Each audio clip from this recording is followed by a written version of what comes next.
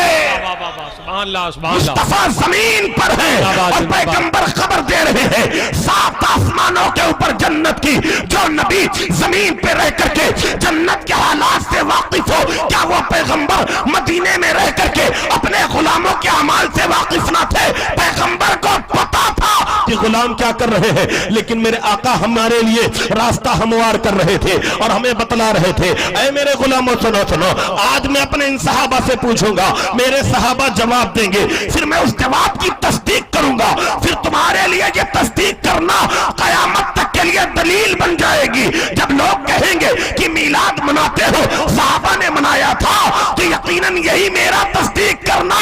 ان کے منہ پر تماچا ہوگا اور تمہارے میلاد منانے کی دلیل ہوگی۔ سبحان اللہ سبحان اللہ سبحان اللہ۔ پیغمبر اسلام نے پوچھا صحابہ اے میرے غلاموں کیا کر رہے ہو؟ عرض کرنے لگ گئے یا رسول اللہ ہم یہاں پر بیٹھ کر کے اللہ کا شکر اس بات پہ ادا کر رہے ہیں کہ پروردگار عالم نے آپ کو ہمارے درمیان خاتم النبیین بنا کر کے بھیجا ہے، اللہ نے آپ کو ہمارے درمیان آخری نبی بنا کر کے بھیجا ہے۔ میرے نبی ذی وقار جب اتنا سنتے ہیں، سننے کے بعد پھر صحابہ سے مخاطب ہوتے ہیں اچھا یہ بتاؤ جو تم کہہ رہے ہو کہ میں اسی کام کے لیے جمع ہوا تھا، کیا اس پہ قسم اٹھا سکتے ہو؟ قسم کھا کر کے اس بات کی گواہی دے سکتے ہو کہ میں اسی کام کے لیے اکٹھا ہوا تھا؟ تمام صحابہ نے بیک زبان ہو کر کے کہا یا رسول اللہ جس کے قسم اس رب قدیر کی جس کے قبضے قدرت میں ہماری جانیں ہیں، اے پروردگار عالم کے محبوب پیغمبر ہم یہاں پر جمع بس اسی لیے ہوئے ہیں کہ خدا کا شکر ادا کر رہے ہیں کہ اللہ نے آپ کو ہمارے درمیان خاتم النبیین بنا کر کے بھیجا ہے۔ گویا صحابہ کہہ رہے تھے اے اللہ کے رسول ہم کہہ رہے ہیں فضل رب العلا اور کیا چاہیے، مل گئے مصطفیٰ اور کیا چاہیے۔ اللہ کے رسول ہم اللہ کا شکر ادا کر رہے ہیں کہ پروردگار عالم نے آپ کو ہمارے درمیان